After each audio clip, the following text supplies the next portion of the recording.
O cheiro do Chanel, no cinto de outra mulher, ainda estava impregnado em seu colarinho quando Mark girou a chave na fechadura. Eram 6h14 da manhã.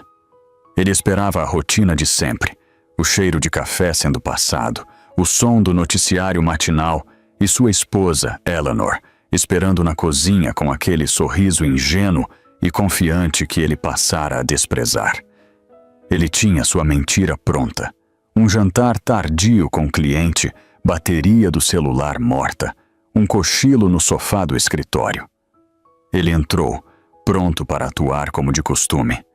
Mas a casa não estava apenas silenciosa. Estava oca. Não havia café. Não havia noticiário. E na ilha de mármore onde seu café da manhã costumava ficar, havia apenas um único envelope pardo grosso com um selo legal vermelho. Mark ainda não sabia. Mas sua vida havia terminado 5 horas atrás.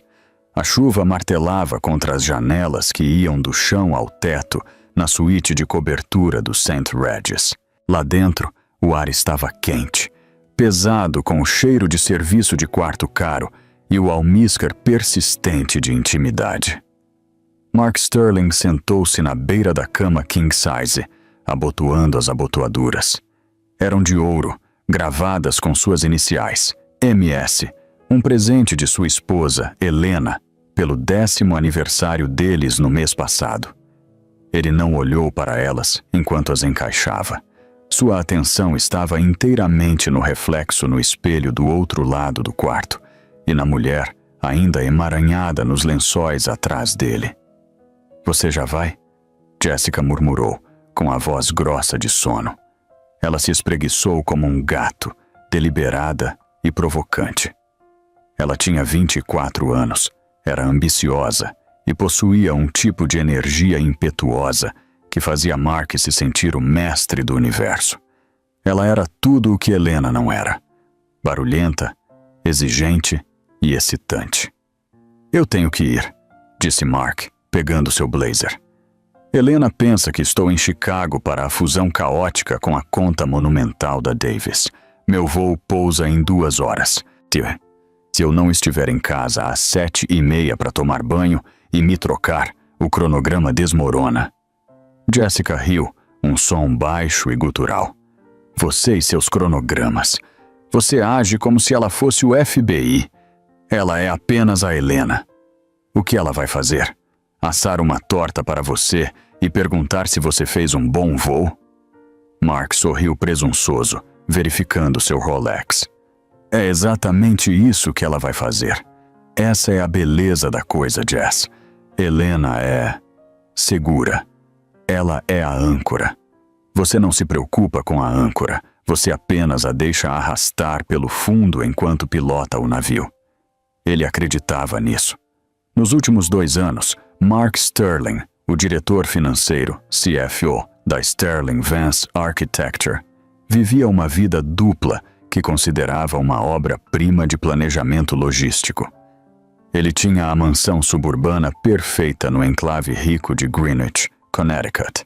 Ele tinha a esposa perfeita e silenciosa, que administrava sua casa, organizava seus jantares e nunca fazia perguntas sobre os saques inexplicáveis ou as noites tardias.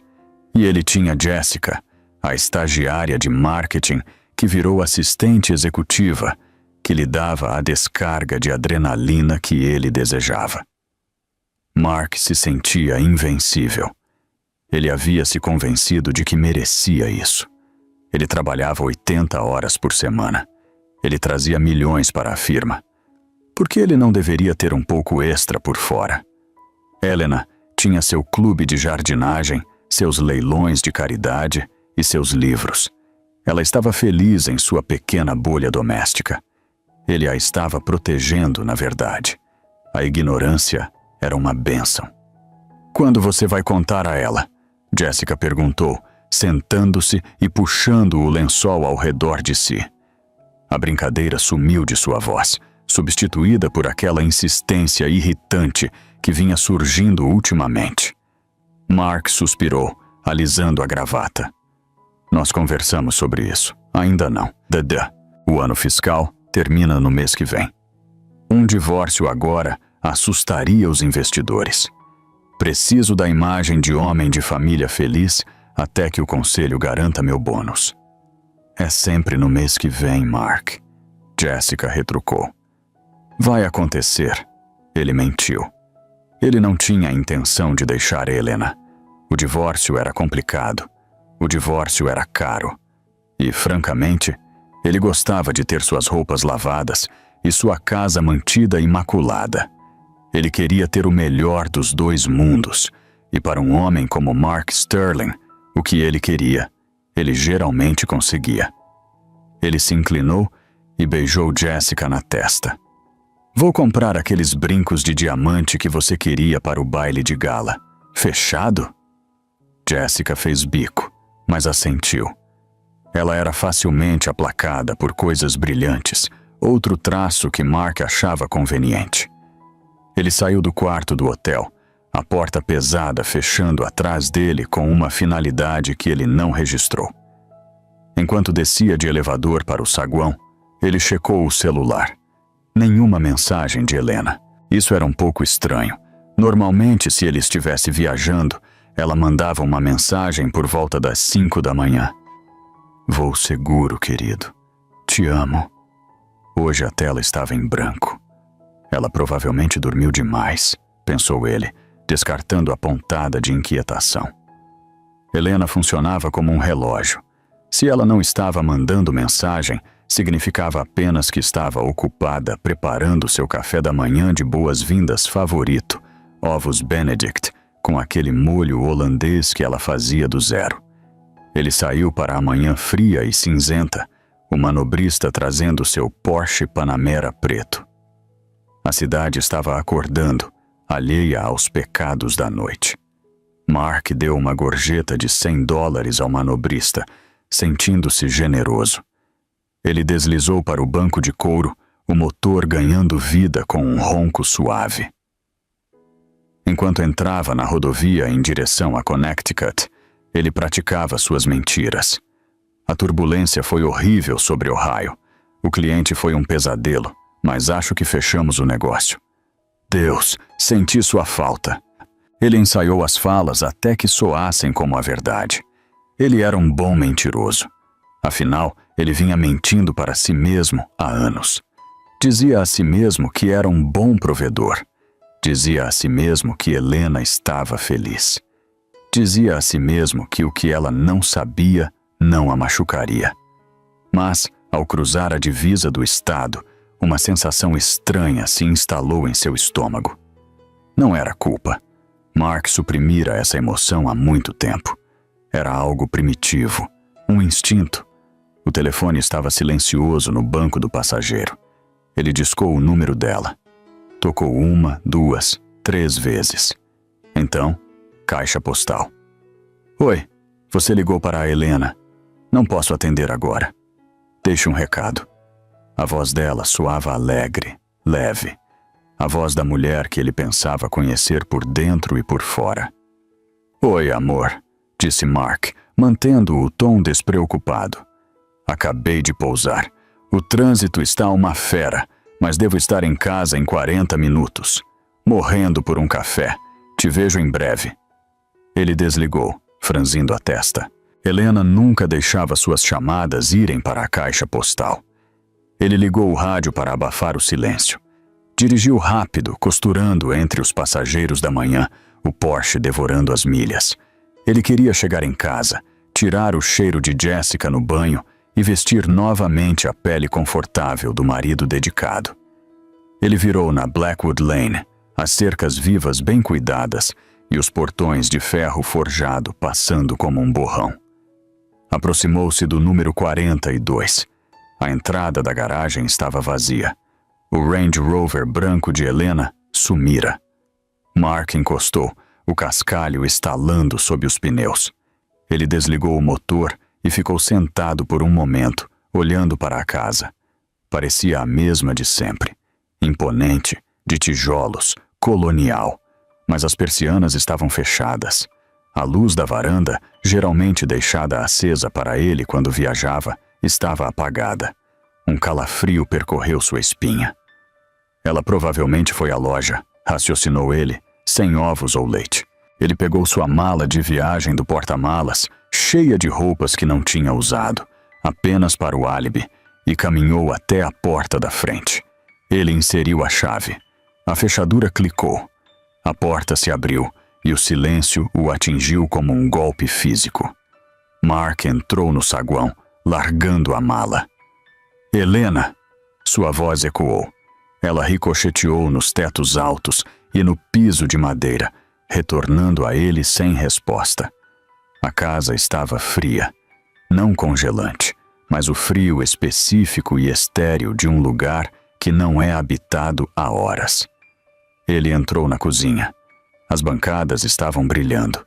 Não havia cheiro de bacon, nem cafeteira gorgolejando. A pia estava seca. Helena, ele chamou novamente, mais alto desta vez, a irritação invadindo seu tom. Estou em casa. Ele verificou a garagem. Vazia. Pegou o telefone e rastreou a localização dela. Eles compartilhavam a localização em seus iPhones, um recurso que Helena insistira por segurança anos atrás.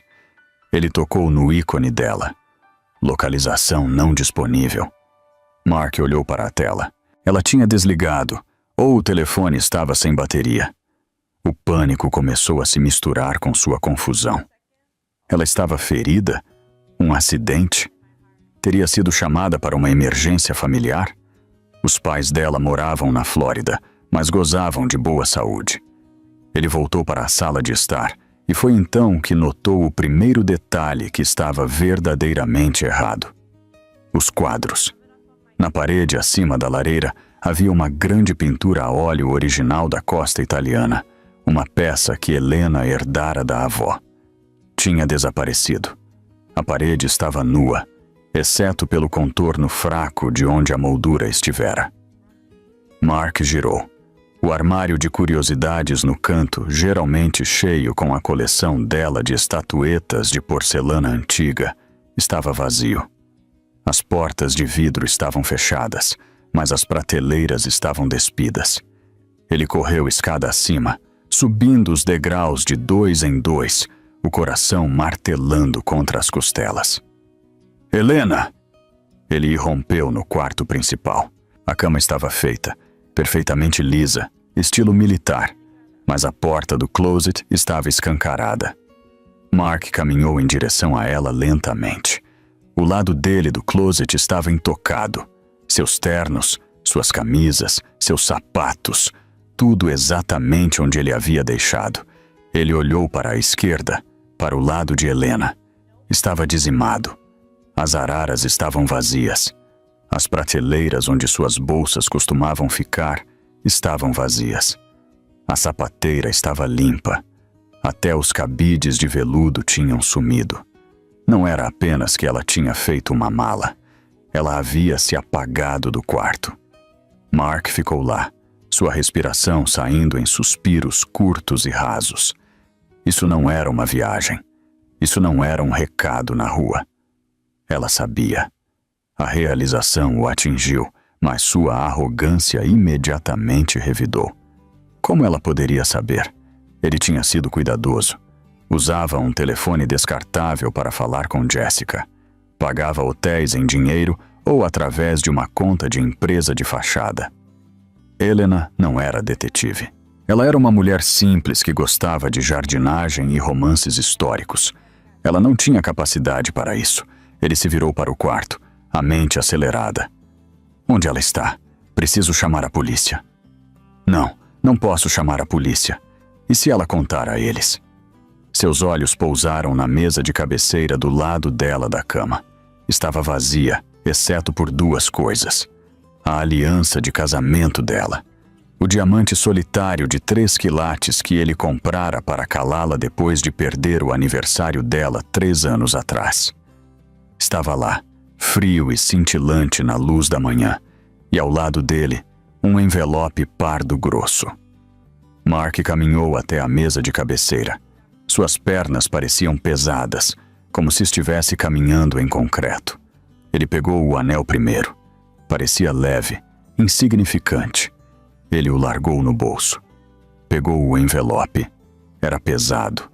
Na frente, na letra cursiva e elegante de Helena, havia uma única palavra: Mark. Ele o rasgou. Tirou uma pilha de documentos. A primeira página não era uma carta manuscrita. Não era um bilhete manchado de lágrimas perguntando por quê, ou implorando para ele voltar. Era um processo legal. Petição para dissolução de casamento. Requerente: Helena Marie Sterling. Requerido: Mark Thomas Sterling. Mark riu. Foi um som seco e incrédulo. Você só pode estar brincando comigo. Ele virou a página e depois a próxima. Anexadas à petição de divórcio estavam fotos. Fotos de alta resolução, com data e hora e localização geográfica. Mark caiu na cama. Havia uma foto dele e Jessica no jantar 3 semanas atrás. Uma foto deles entrando no St. Regis ontem à noite. Uma foto deles se beijando no parque perto do escritório dele. Os registros de tempo eram precisos. Os ângulos eram profissionais. Estas não foram tiradas por uma amiga ciumenta com um iPhone. Foram tiradas por um investigador particular. Um muito caro. Como? Mark sussurrou. De onde ela tirou o dinheiro para isso? Helena não tinha renda. Ele lhe dava uma mesada. Generosa, claro, mas rastreada. Cada compra com cartão de crédito que ela fazia enviava uma notificação para o telefone dele. Ele controlava as finanças. Ele controlava as contas. Ele era o CFO. Ele sabia para onde ia cada centavo. Ele folheou mais a pilha de papéis, as mãos tremendo agora. Abaixo das fotos havia uma carta.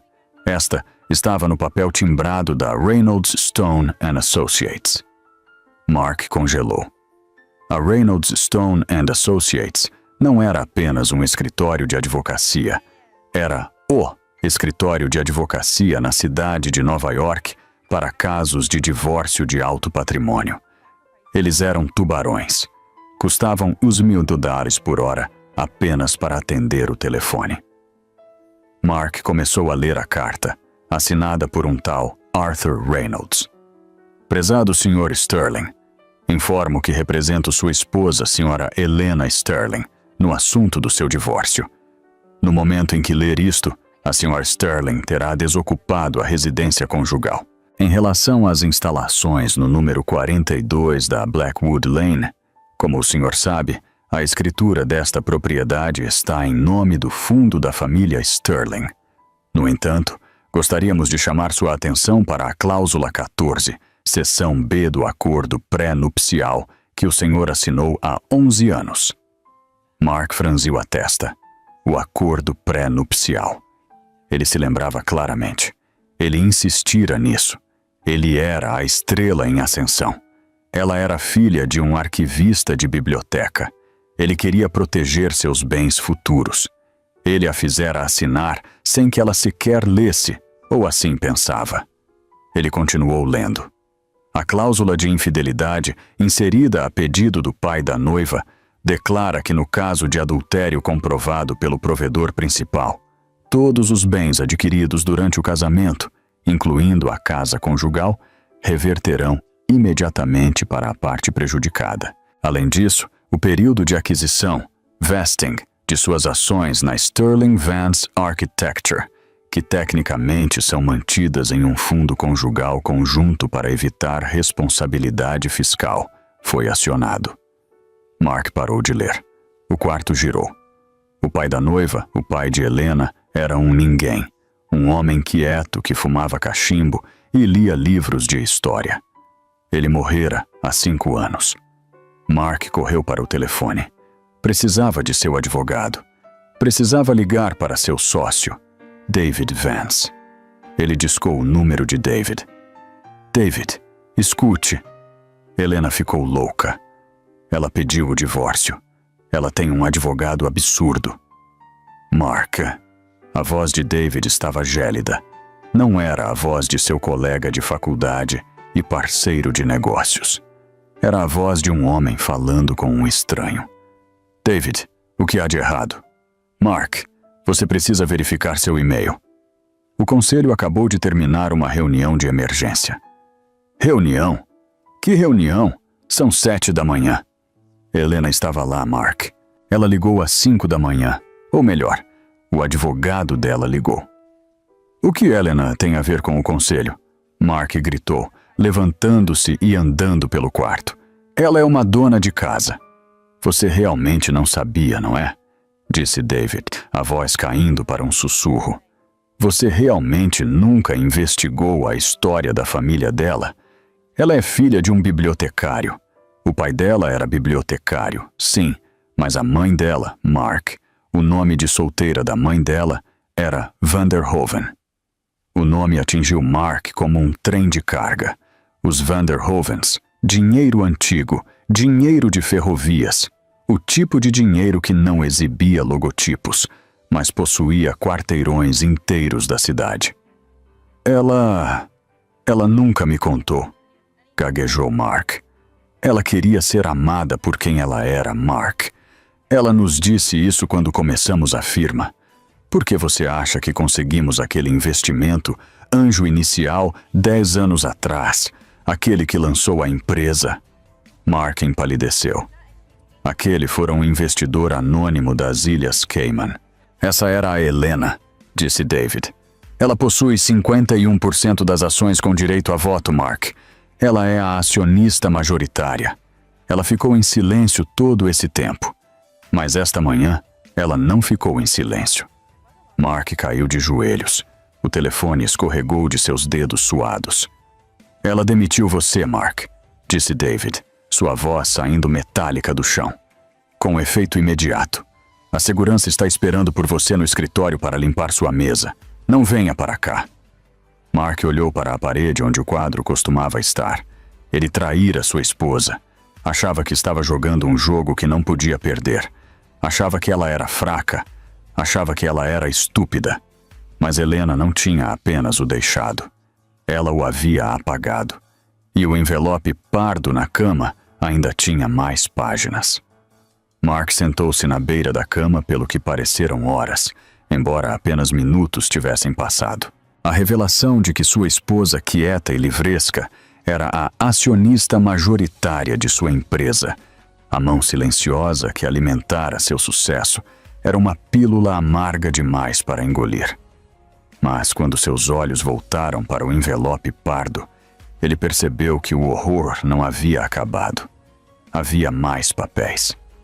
Ele parara na carta de demissão, mas a pilha era grossa. Suas mãos, agora tremendo incontrolavelmente, viraram para a próxima página. Era uma planilha de contabilidade forense. No topo dizia: despesas não autorizadas e apropriação indébita de fundos da empresa 2022-2024. A garganta de Mark secou. Ele sentiu um aperto fantasma em volta do pescoço, mais apertado do que qualquer gravata que já usara. Ele tinha sido cuidadoso, ou assim pensava. Quando levou Jessica para Cabo na primavera passada, ele lançou como um retiro de desenvolvimento de clientes. Quando comprou a pulseira Cartier para Jessica, enterrou sob suprimentos de escritório e presentes para fornecedores. Ele era o CFO. Ele aprovava as auditorias. Ele movia os números. Quem iria pegá-lo? A resposta estava olhando para ele. Eleanor. A planilha era aterrorizantemente detalhada. Não listava apenas os valores. Listava os locais, as datas e a verdadeira natureza da despesa, anotada em tinta vermelha. Item 142. Hotel St. Regis, suíte executiva. Data 12 de Aut.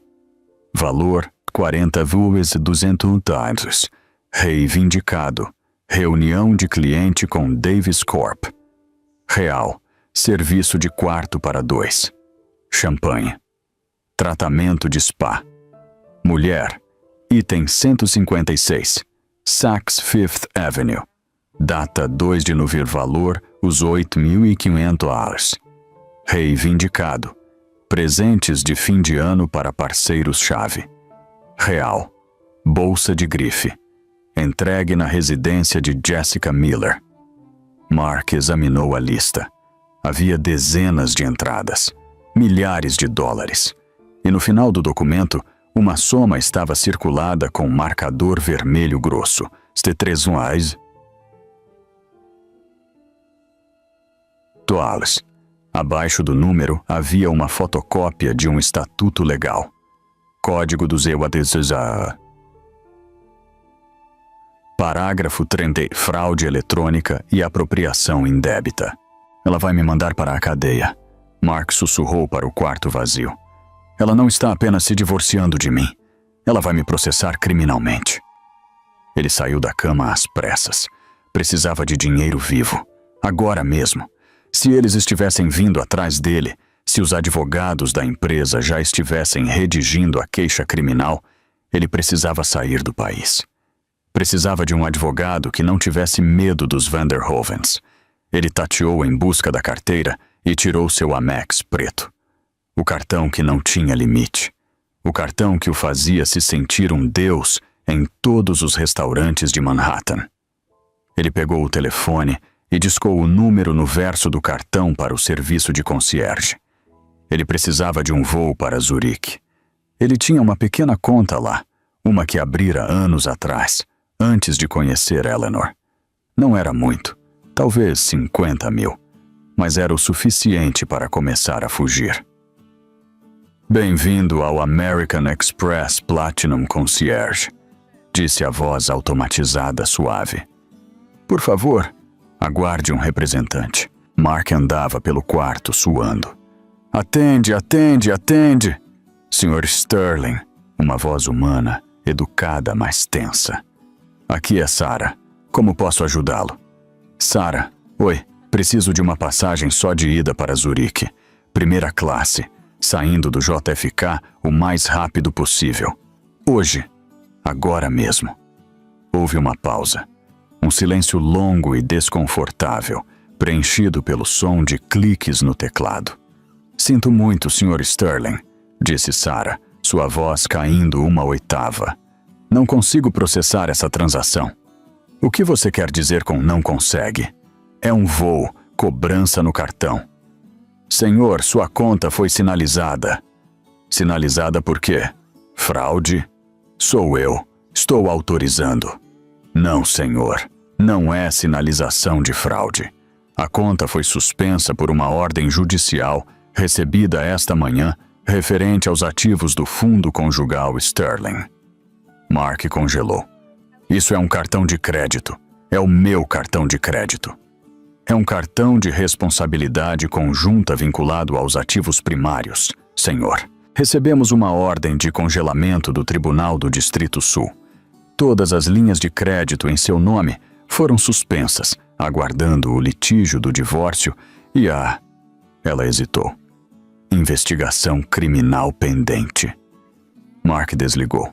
Ele não disse adeus, apenas deixou o telefone cair no tapete felpudo. Eles o congelaram. Ele não tinha dinheiro. Tinha $200 na carteira. Correu para o cofre de parede atrás do quadro no closet, o quadro que não estava mais lá. Girou o segredo. Esquerda 42, direita 10, esquerda 33. O cofre clicou e abriu. Vazio. Claro, Helena era quem o lembrava de trocar as pilhas da fechadura do cofre todo ano. Ela sabia a combinação. Dentro do cofre, onde ele costumava manter uma pilha de dinheiro de emergência e seu passaporte, havia apenas um post-it. Está com seu advogado. E ela tinha levado o passaporte dele. Mark soltou um rugido de frustração, chutando o pesado guarda-roupa de carvalho. A dor subiu pelo pé, mas a dor física era um alívio comparada às paredes se fechando em sua mente. Ele estava preso. Em sua própria casa, em sua própria vida. Espere. Jessica. Jessica não sabia ainda. Jessica pensava que ele era o poderoso CFO, E Jessica tinha um apartamento na cidade. Um lugar pequeno, claro, mas um lugar para se esconder. E ele tinha comprado muitas joias para ela. Na pior das hipóteses, eles poderiam penhorar o colar de diamantes que ele lhe deu no Natal passado. Aquilo valia pelo menos 20 mil. Ele precisava chegar até Jessica. Ele precisava dar um jeito nisso. Ele contaria a ela. O quê? Que foi um mal-entendido? Que Helena era uma ex-psicótica e vingativa? Sim, isso funcionaria. Jessica odiava a Helena. Jessica ficaria do lado dele. Ele pegou sua mala. Tinha que sair antes que a polícia chegasse. Correu escada abaixo, ignorando o silêncio fantasmagórico da casa, e disparou para a entrada da garagem. Pulou para dentro do Porsche. Apertou o botão de partida. O motor engasgou e morreu. Ele apertou novamente. Clique. Clique. Clique. O painel acendeu com uma mensagem. Imobilização remota. Ativa. Contate a concessionária. Não. Mark bateu as mãos contra o volante. Não. Não. Não. O carro era alugado pela empresa, pela Sterling Vance Architecture. David Vance, ou melhor, Helena, havia transformado seu carro em um tijolo remotamente. Mark sentou no banco de couro do carro de 150 mil dólares, que agora não passava de um peso de papel. Ele olhou pelo para-brisa para o céu cinzento. Ele estava encalhado no subúrbio, sem carro, sem cartões de crédito, sem passaporte, e a polícia provavelmente a caminho. Ele olhou para o telefone. Uma barra de bateria restante. Discou para Jessica. Jessica atendeu no segundo toque. Mark, a voz dela soava irritada. Pensei que você fosse para casa brincar de casinha com a esposinha. Por que está me ligando? É arriscado. Jess, me escute, disse Mark, tentando manter o pânico fora de sua voz e falhando miseravelmente. Aconteceu uma coisa. Helena, ela sabe. Ela sabe. O tom de Jessica mudou instantaneamente. Não era medo, era curiosidade. Ela descobriu sobre nós? Ela sabe de tudo. Ela pediu o divórcio. Ela me expulsou. Uau, disse Jessica. Então você está livre? Isso é bom, certo? Você disse que queria deixá-la. Sim, exatamente, estou livre, disse Mark, agarrando-se à narrativa. Mas escute, querida. Está complicado. Ela está tentando congelar minhas contas. Ela está sendo vingativa. Preciso de um lugar para ficar por alguns dias até meus advogados resolverem isso. Estou indo para o seu lugar. Houve um longo silêncio do outro lado da linha. Meu lugar é muito pequeno, Mark, disse Jessica devagar. É só por uma noite ou duas. Olha, eu vou te compensar. Assim que o divórcio for resolvido, terei minha metade dos bens. Estamos falando de milhões, Jess. Podemos ir para Paris. Podemos pegar aquele loft em Tribeca que você queria. Sua metade dos bens, repetiu Jessica. Pensei que você tivesse dito que ela tinha um acordo pré-nupcial. Ela tem, mas olha, é complicado. Eu só preciso que você chame um Uber para mim. Meu carro está com problemas mecânicos. Mark, a voz de Jessica ficou de repente muito afiada. Estou olhando meu e-mail da empresa agora. O estômago de Mark despencou. O quê? Você está no trabalho? Sim, eu chego cedo. Todo mundo está sussurrando. E acabamos de receber um memorando para toda a empresa do RH. O que diz? Mark sussurrou. Diz, leu Jessica, com a voz fria e desapegada, que Mark Sterling foi destituído de suas funções como CFO com efeito imediato devido a má conduta grave e irregularidades financeiras. Diz que não devemos falar com você. Diz que a segurança tem uma foto sua na recepção. Jess, isso é só conversa corporativa. Eles estão tentando me assustar. Eu construí aquela empresa. também diz, continuou ela, ignorando-o, que a empresa está conduzindo uma auditoria interna de todas as despesas aprovadas por você. Mark, você colocou o aluguel do meu apartamento no cartão corporativo? Mark hesitou. Eu categorizei como auxílio moradia para retenção de talentos júnior. Seu idiota! Ela gritou. Eles virão atrás de mim. Eles vão me fazer pagar de volta. Eu não tenho esse tipo de dinheiro. Jess, acalme-se. Vamos consertar isso. Eu só preciso... Você precisa do quê? Você está falido, Mark. Você está demitido. Você provavelmente vai para a cadeia. Eu tenho você. Nós nos amamos, lembra? Você disse que eu era o único homem que te entendia. Eu amava o estilo de vida, Mark. Ela retrucou.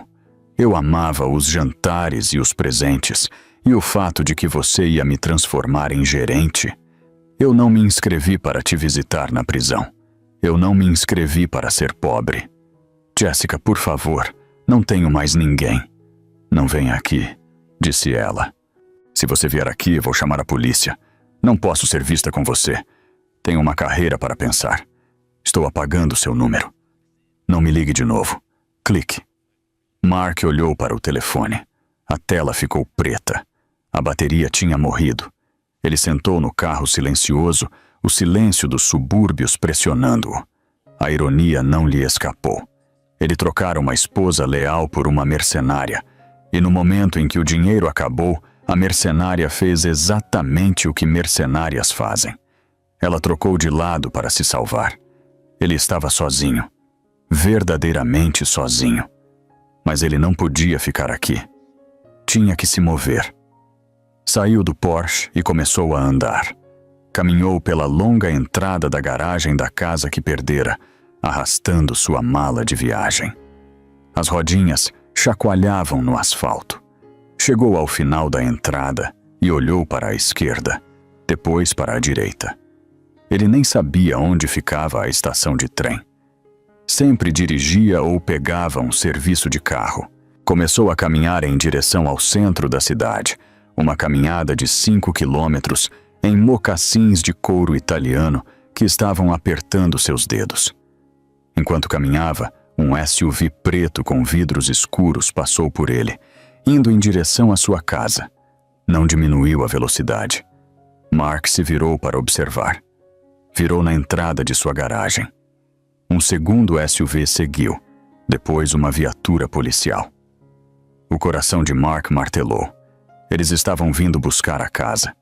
Ele se abaixou atrás de um grande carvalho no gramado do vizinho, observando à distância. O veículo parou em frente à sua casa. As portas se abriram. Primeiro, 2 policiais uniformizados saíram. Depois, um homem em um terno cinza elegante. Arthur Reynolds, o advogado tubarão. E então, do banco de trás do primeiro SUV, uma mulher saiu. Era Eleanor. Mark engasgou. Ela parecia diferente. Não estava usando os cardigans florais ou as calças sensatas que costumava usar perto dele. Estava usando um terno preto poderoso e sob medida, saltos que clicavam na calçada e óculos escuros. Ela parecia mais alta. Parecia uma CEO. Ela ficou ao lado do carro, olhando para a casa. Não parecia triste.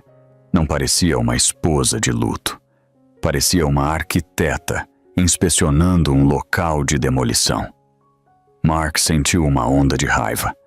Aquela era a casa dele. Ela estava zombando dele. Ele esqueceu a polícia. Esqueceu as ordens de restrição. Esqueceu o tempo de prisão. Ele só queria gritar com ela. Queria machucá-la do jeito que ela o estava machucando. Ele largou a mala e correu de volta pela entrada da garagem. "Eleanor!" ele gritou. "Eleanor!" Os policiais se viraram instantaneamente, as mãos indo para os coldres. Arthur Reynolds não piscou, apenas ajustou os óculos. Eleanor virou-se lentamente. Tirou os óculos escuros.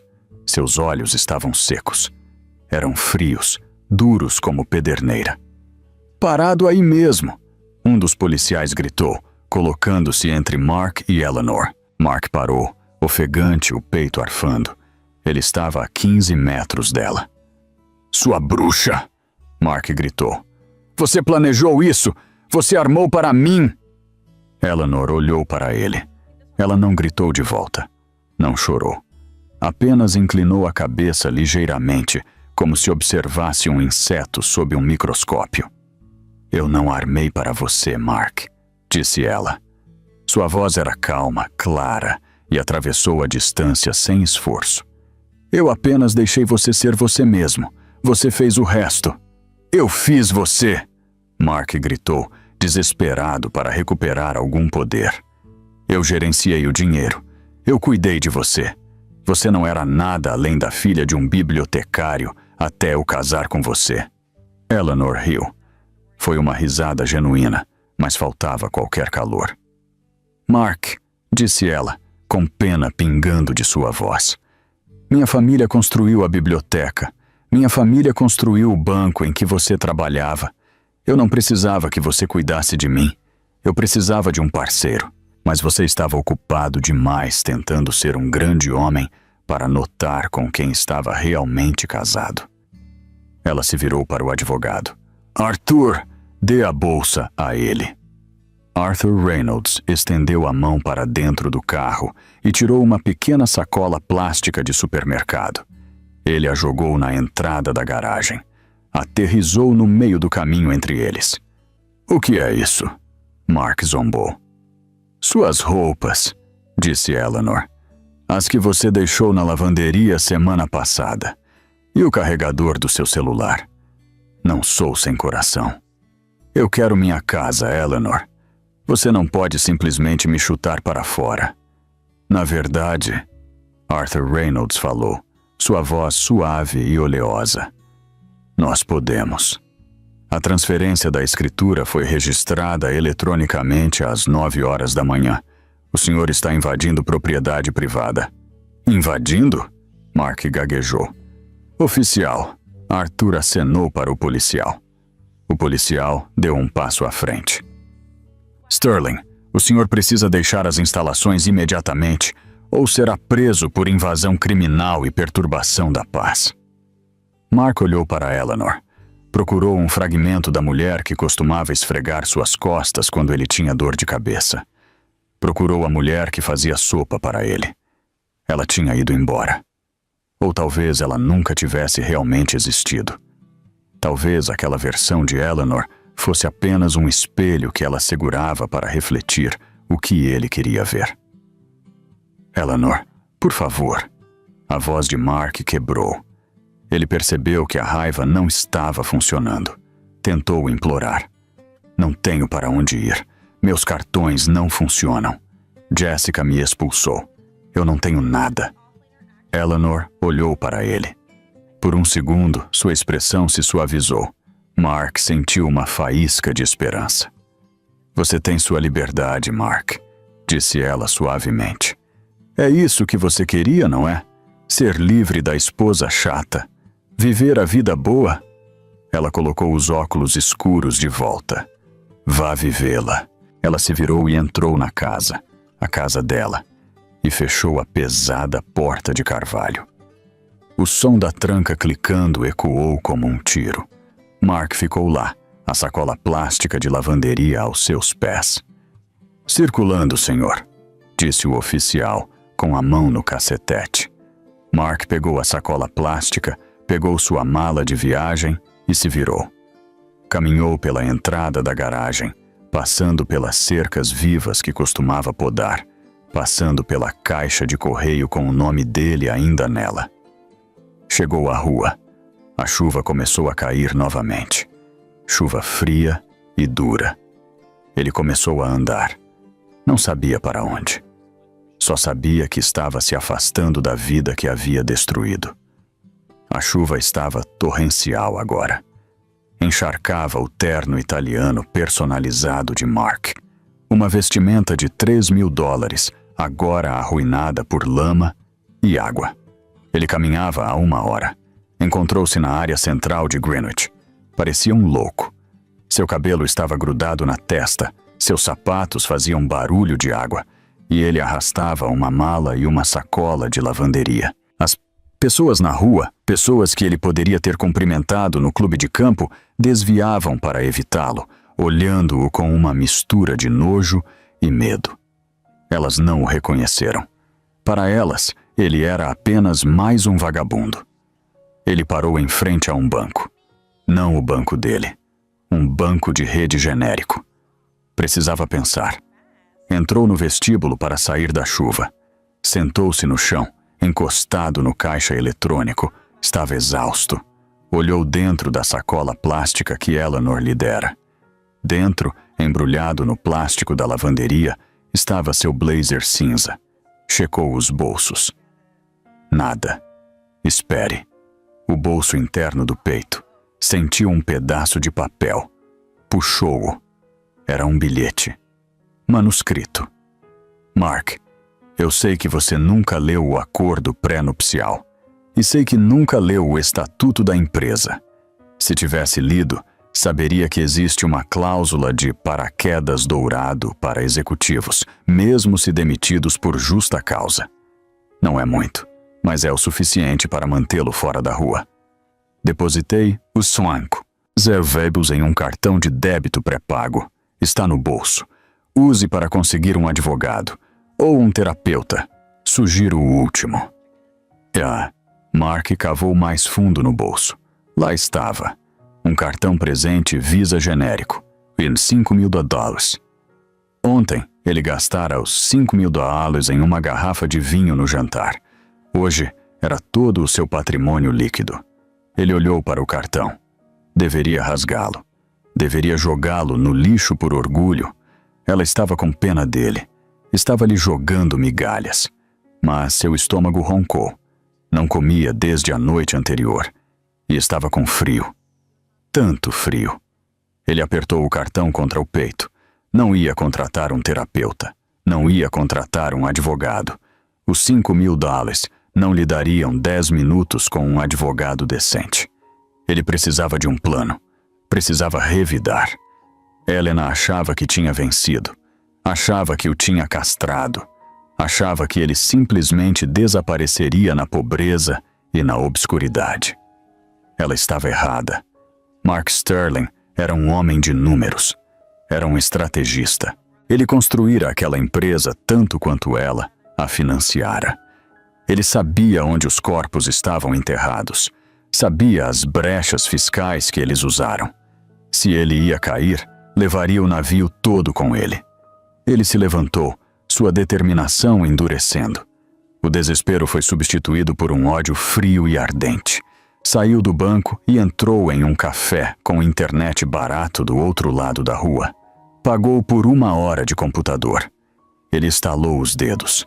Não conseguia acessar os servidores da empresa. David o bloqueara, mas Mark tinha uma memória como uma armadilha de aço. Sabia os números das contas das holdings offshore. Sabia as corporações de fachada no Panamá que usavam para minimizar a responsabilidade fiscal. Ele não ia roubar o dinheiro. Não podia. Mas podia expor tudo. Abriu um navegador e procurou as informações de contato do escritório de denúncias do IRS. Depois procurou o endereço de e-mail da redação de negócios do New York Times. Você quer uma guerra, Helena? Mark sussurrou, os dedos pairando sobre o teclado. Vamos ver se você gosta quando o mundo souber que a santa herdeira Van der Hoeven está administrando um esquema de evasão fiscal. Ele começou a digitar. O Motel 6 nos arredores de Stamford cheirava a fumaça de cigarro velha e produto de limpeza industrial. Estava longe de ser o St. Regis, mas era tudo o que Mark podia pagar. Ele sentou no colchão irregular, o brilho da tela do computador iluminando seu rosto maníaco. Ele tinha conseguido. Passara as últimas 3 horas redigindo o e-mail mais destrutivo de sua vida. Anexara um memorando detalhado explicando como a Sterling Vance Architecture usava uma série de empresas de fachada nas Ilhas Virgens Britânicas para desviar lucros e evitar impostos corporativos dos IMAs, Nomeou as empresas: Apex Holdings, Blue Sky Ventures, Ironclad Trust. Ele sabia os códigos, sabia os números de roteamento, sabia tudo porque ele projetara o sistema. Ele clicou em enviar. O e-mail foi para o escritório de denúncias do IRS e para a mesa investigativa do New York Times. Mark recostou-se, um sorriso torcido no rosto. Checkmate, Helena. Abriu uma cerveja de máquina de venda automática que comprara com o último de seu dinheiro. Imaginou a cena na manhã seguinte, agentes do FBI invadindo a mansão. Helena sendo levada algemada, as manchetes gritando. Herdeira envolvida em fraude fiscal massiva. Se ele ia cair por peculato, ela ia cair por evasão fiscal. E a beleza disso? Como denunciante, ele poderia obter imunidade. Poderia até receber uma porcentagem dos impostos recuperados. Poderia sair com milhões e vê-la arruinada. Ele dormiu profundamente pela primeira vez em 24 horas, alimentado pelo licor inebriante da vingança. Na manhã seguinte, Mark acordou às 10 da manhã. Pegou o telefone que carregara com o cabo que Helena graciosamente devolvera e atualizou seu e-mail. Havia uma resposta do New York Times. Seu coração disparou. Eles estavam interessados. Queriam uma entrevista. Ele abriu o e-mail. Prezado Sr. Sterling, obrigado por sua dica sobre a Sterling Vance Architecture. No entanto, estamos recusando prosseguir com esta história. As estruturas financeiras que o senhor descreveu, Apex Holdings, Blue Sky Ventures, já são de registro público. A Sterling Vance Architecture realizou uma coletiva de imprensa há 3 dias, anunciando uma auditoria voluntária e reestruturação dessas entidades específicas. A empresa já concordou com um acordo com o IRS em relação a irregularidades passadas, citando má gestão da antiga liderança executiva. Além disso, recebemos uma ordem de cessar e desistir referente à sua comunicação, pois os documentos que o senhor forneceu parecem ser dados privilegiados da empresa roubados após sua demissão. Não entraremos mais em contato. Mark olhou para a tela. Seu sangue gelou. 3 dias atrás, Helena estava planejando isso há semanas. Ela sabia sobre as contas offshore. Claro que sabia. Ela era a acionista majoritária. Mas ela não tinha apenas sabido sobre elas. Ela as relatara proativamente. Ela fora ao IRS antes de demiti-lo. Ela enquadrara a narrativa. Encontramos irregularidades causadas pelo nosso CFO. Estamos consertando-as. E estamos pagando o que devemos. Ao fazer isso, ela privou Mark de seu status de denunciante. Ele não estava revelando um crime secreto. Ele estava apenas confessando sua própria obra após o fato. E a frase má gestão da antiga liderança executiva. Ele leu o e-mail novamente. Ele não a expusera. Ele acabara de entregar às autoridades uma confissão assinada de que era ele quem conhecia os detalhes íntimos do esquema ilegal. Ele acabara de corroborar a história dela de que ele era o mentor por trás da evasão fiscal. Houve uma batida na porta do motel. Mark pulou. Quem é? Serviço de quarto. Uma voz chamou. Eu não pedi serviço de quarto. Sr. Sterling? Uma voz diferente, mais profunda, autoritária. Aqui é o agente Miller do FBI. Temos um mandado de prisão para o senhor. Mark correu para a janela. 2 sedãs pretos estavam estacionados no pátio, bloqueando sua visão da rodovia. Ele olhou para a porta do banheiro. Poderia se esconder? Não. Olhou para o computador.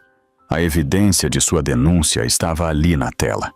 Ele caminhou até a porta. Suas pernas pareciam geleia. Ele abriu. O agente Miller era um homem alto com um rosto como granito esculpido. Ele segurou um distintivo. Atrás dele estavam 2 policiais uniformizados. Mark Thomas Sterling, disse o agente. O senhor está preso por fraude eletrônica, peculato e conspiração para fraudar o governo dos Estados Unidos. Eu fui o denunciante, gaguejou Mark. Eu enviei o e-mail. O agente Miller sorriu com desdém. Nós sabemos. Recebemos uma cópia. Obrigado pelo roteiro, Mark. Ele corresponde perfeitamente aos documentos que a Sra. Sterling nos forneceu, exceto que o seu tem sua assinatura digital nas datas de criação. Eles o giraram. As algemas clicaram. Estavam apertadas. Frias. Enquanto o levavam para o carro, Mark viu uma figura parada do outro lado da rua, observando da segurança do pátio de uma cafeteria. Não era Helena. Helena não perderia seu tempo vendo-o ser preso. Era Jessica. Ela usava óculos escuros grandes e segurava um café com leite. Ela o viu sendo empurrado para o banco de trás da viatura. Não parecia triste. Parecia aliviada. Parecia alguém que acabara de desviar de uma bala e havia atingir outra pessoa. Enquanto o carro se afastava, Mark a viu pegar o telefone e fazer uma ligação. Provavelmente para seu novo chefe, ou um advogado, ou um novo namorado. Mark Sterling, o homem que pensava controlar o mundo, sentou-se na parte de trás da grade, indo em direção a um indiciamento federal, percebendo que nunca tinha sido realmente o jogador. Ele sempre fora o peão. 5 anos depois, o refeitório da Instituição Correcional Federal em Danbury estava barulhento, cheirando a repolho cozido e desinfetante. Mark estava sentado em uma mesa de canto, comendo uma bandeja de bolo de carne morno. Ele parecia mais velho. Seu cabelo, antes perfeitamente penteado e escuro, agora estava ralo e grisalho. A pose arrogante de seu queixo se fora, substituída por um caimento permanente de resignação. Ele não era mais o lobo de Wall Street. Ele era o detento 49.201. Ele aceitara um acordo judicial. 5 anos por peculato e fraude. Ele tinha 6 meses restantes. Mantinha a cabeça baixa. Fazia seu trabalho na biblioteca da prisão, empilhando livros, consertando lombadas. Era irônico, na verdade. Ele desprezara o pai de Helena por ser bibliotecário, e agora era a única coisa que o mantinha são. Um detento mais jovem, um garoto chamado Léo, que estava preso por hacking, deslizou para o assento à sua frente. Léo tinha um tablet contrabandeado, um pequeno dispositivo trazido por um guarda. Ei, Mark, sussurrou Léo. Dá uma olhada nisso. Essa não é sua ex? Mark olhou para cima, os olhos cansados. Não queria olhar, mas não conseguiu evitar. Léo inclinou a tela. Era um vídeo do YouTube, um clipe da Bloomberg Technology. A manchete dizia: Sterling Vance Architecture. Revela projeto revolucionário de cidade verde em Singapura. Na tela, de pé em um pódio em frente a um modelo futurista brilhante, estava Helena. Ela parecia magnífica. Usava um terno branco que irradiava poder e graça. Seu cabelo estava cortado em um Chanel afiado e chique. Ela parecia 10 anos mais jovem do que quando ele a vira pela última vez. Ao lado dela estava um homem. Era alto, distinto, com cabelos grisalhos e um sorriso gentil. Tinha a mão na parte inferior das costas dela, protetor, solidário, amoroso. Quem é o cara? Perguntou Léo. Esse é o David, sussurrou Mark. Meu antigo sócio. Droga, riu Léo. Ela ficou com a empresa e levou o sócio? Isso é frio, cara. A repórter na tela fez uma pergunta a Helena. Senhora Vance, desculpe, a senhora atende por Senhora Vanderhoeven agora. Este projeto está projetado para render mais de $1 bilhão no primeiro trimestre. Como a senhora deu a volta por cima na empresa após o escândalo de 5 anos atrás? Mark se inclinou. Ele precisava ouvir isso. Precisava ouvi-la mencionar o nome dele. Precisava saber que ainda importava, mesmo como vilão. Helena sorriu para a câmera. Seus olhos enrugaram nos cantos. Honestidade, disse ela simplesmente. Cortamos a podridão. Paramos de focar em lucros de curto prazo e começamos a focar no legado. E eu tinha uma ótima equipe que acreditou na visão quando as coisas estavam sombrias. Ela olhou para David, e eles compartilharam um olhar de conexão genuína e profunda. E, acrescentou ela voltando-se para a câmera, aprendi que às vezes você tem que deixar de lado as coisas que estão te pesando para realmente voar. Ela não disse o nome dele. Ela não disse meu ex-marido. Ela nem sequer reconheceu a existência dele. Para ela, ele não era um vilão. Ele não era um monstro. Ele era apenas a podridão, algo a ser cortado e descartado para que o tecido saudável pudesse crescer. Léo puxou o tablet de volta. Brutal. Ela nem falou seu nome. Mark olhou para seu bolo de carne. Essa era a verdadeira punição. Não era a cela da prisão. Não era a perda do dinheiro. Era a irrelevância. Ele passara a vida inteira desesperado para ser importante. Ele traiu porque queria se sentir desejado. Ele roubou porque queria se sentir poderoso. Ele mentiu porque queria criar uma realidade onde ele fosse o rei. E no final, ele não era nada. Uma nota de rodapé na história de sucesso dela. Um conto preventivo em um seminário de conformidade. Você está bem, Mark? Perguntou Léo. Mark pegou seu garfo de plástico. Sua mão não tremia mais. A raiva se fora. A esperança se fora. Tudo o que restava era a realidade cinzenta e monótona da cama que ele fizera. Estou bem, Léo, disse Mark calmamente. Só estou terminando meu almoço. O sino tocou. O almoço acabou. Mark levantou-se, raspou sua bandeja no lixo e entrou na fila para ser contado. 1, 2, 3. Ele era apenas um número. Fora dos muros da prisão, o mundo continuava girando. Helena estava construindo cidades. David estava construindo uma vida com a mulher que amava. Jessica provavelmente estava enganando algum outro cara em alguma outra cidade. E Mark Sterling caminhou de volta para sua cela, a pesada porta de aço batendo com um som que não era mais aterrorizante, mas simplesmente final. A história de Mark Sterling é um lembrete brutal de que a grama do vizinho nem sempre é mais verde. Às vezes, é apenas grama sintética cobrindo um buraco. Mark tinha tudo. Uma esposa leal, uma carreira poderosa e uma bela casa. Mas sua arrogância o cegou para o verdadeiro valor do que possuía. Ele confundiu a bondade de Helena com fraqueza e o silêncio dela com ignorância. Ele aprendeu tarde demais que as pessoas mais quietas da sala são muitas vezes as que seguram as chaves. Helena não apenas sobreviveu à traição dele.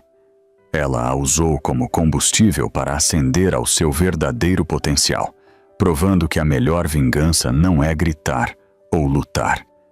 É prosperar sem a pessoa que te segurava. A queda de Mark não foi causada por má sorte. Foi o juro composto inevitável de suas próprias mentiras. Se você gostou desta história de karma, traição e justiça, por favor, clique no botão de curtir. Isso realmente ajuda o canal a crescer. E não se esqueça de se inscrever e ativar as notificações para nunca perder uma nova história. O que você acha? Mark merecia uma punição mais severa, ou tornar-se irrelevante foi a justiça suprema? Deixe-me saber nos comentários abaixo. Your middle tower is being attacked. With vim and Radiant venom. has fortified its structures. Something I haven't played to my fullest potential. The enemy's top tower has fallen. Don't let it go to your giant, misshapen fantasy land. Oh yeah, I've been getting Vessel, but my Marana got this thing.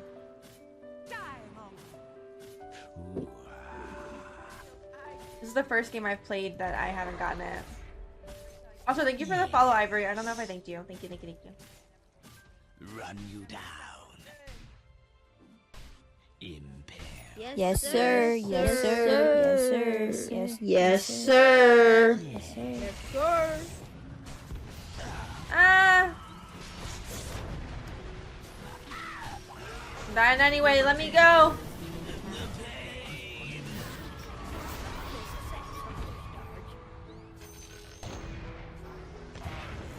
Your bottom tower is under attack. Your bottom tower has No, we had fallen. stick. If you were saving your real strategy for a crisis. Vapor Brands was Lost Mary.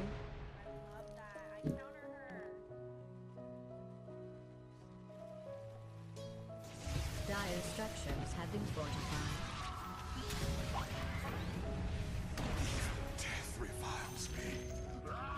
Chat, I thought you said Lesh was strong.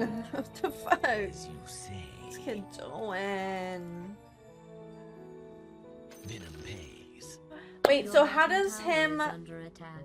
How does it work? You put it on them and then you ult, or you ult and then you put it on them and then it spreads? I'm confused. Mmm.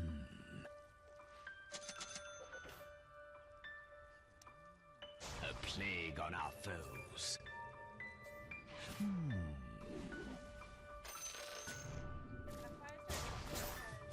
Oh my god, that just scared me. I thought it was dead.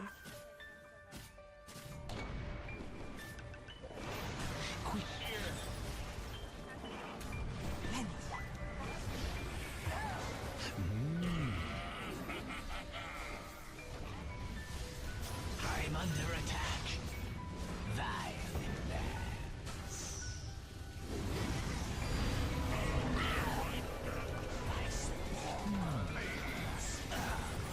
Holy shit!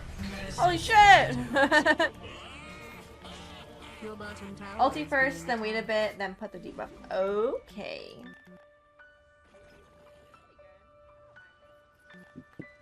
Your top tower is under siege.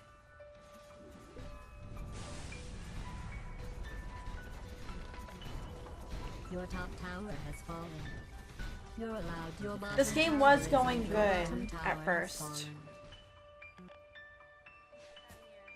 Your middle tower is being attacked.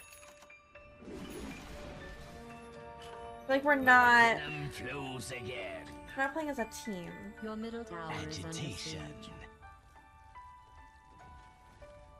We gotta play Pause 3. I played Pause 3 last stream As you and I doubled say. down and we were fucking killing it. And then I don't know what the fuck happened with Dota, but the server crashed and then it didn't count the game. And I was pissed. Impaled.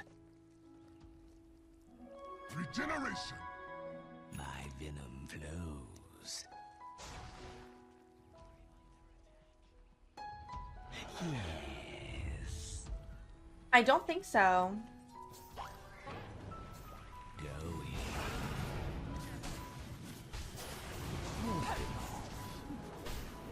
It's in my nature.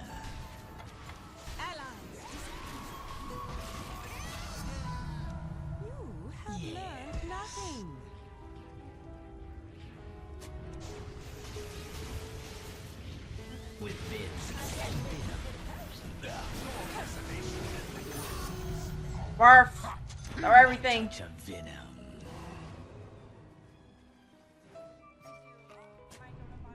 Yes.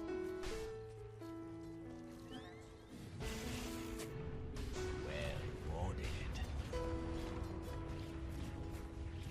Going. My venom flows.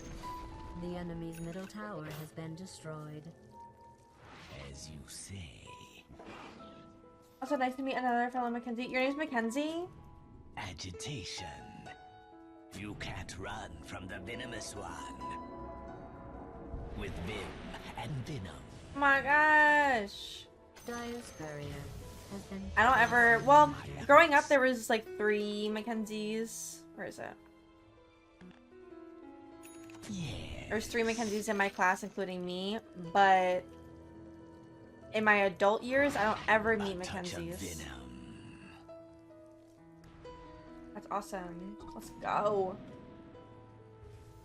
Mackenzieception. Impaled. We just need 3 more, and then we can have an all Mackenzie 5-stack. Quick as venom. Yeah, they're coming, they're My coming. loyal ward. Ooh, Snap is invis. Like, do you want to play? No, I only play with Mackenzies. I'm so sorry. mmm.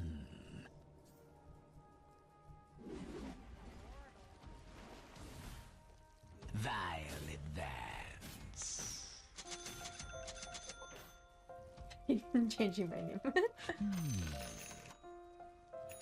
And I feel like Mackenzie's always spelled differently too. Me? Smoke. Yes. With vim and venom. Instead if I said Patty named Mackenzie. I mean, technically you're dating a Mackenzie, so. Ooh,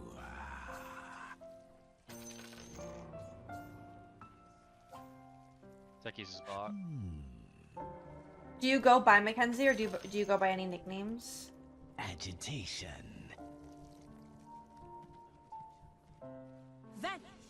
Quick as venom. Going. Run you down. Yes. Oh shit. Yes.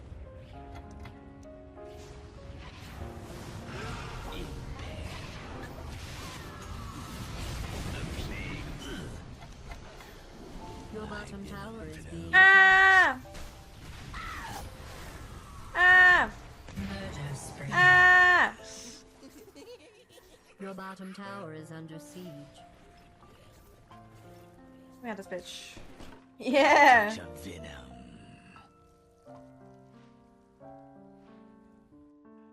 As you say.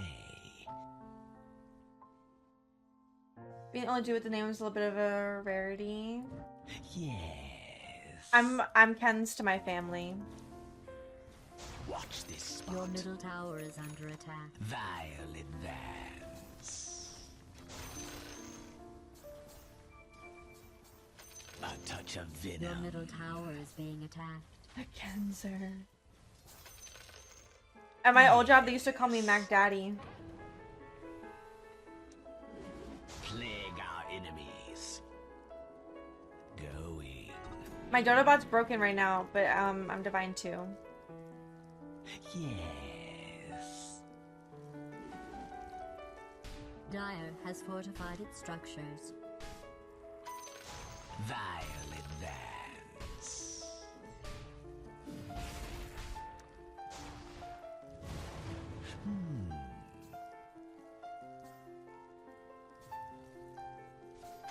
I can't believe I survived against the Wraith King. My loyal ward. Your top Wait, I mean, tower Wraith is King's being alone. attacked. Watch this spot.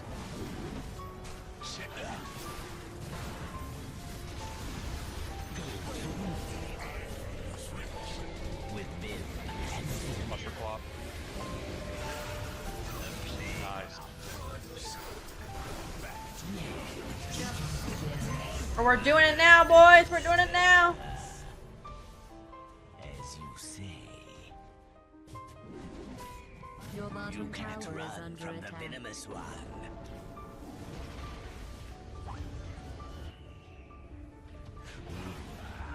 Your bottom tower is under siege. Agitation. Where is he going?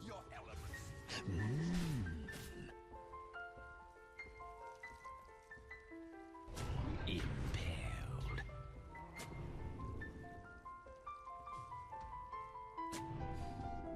Quick, ward them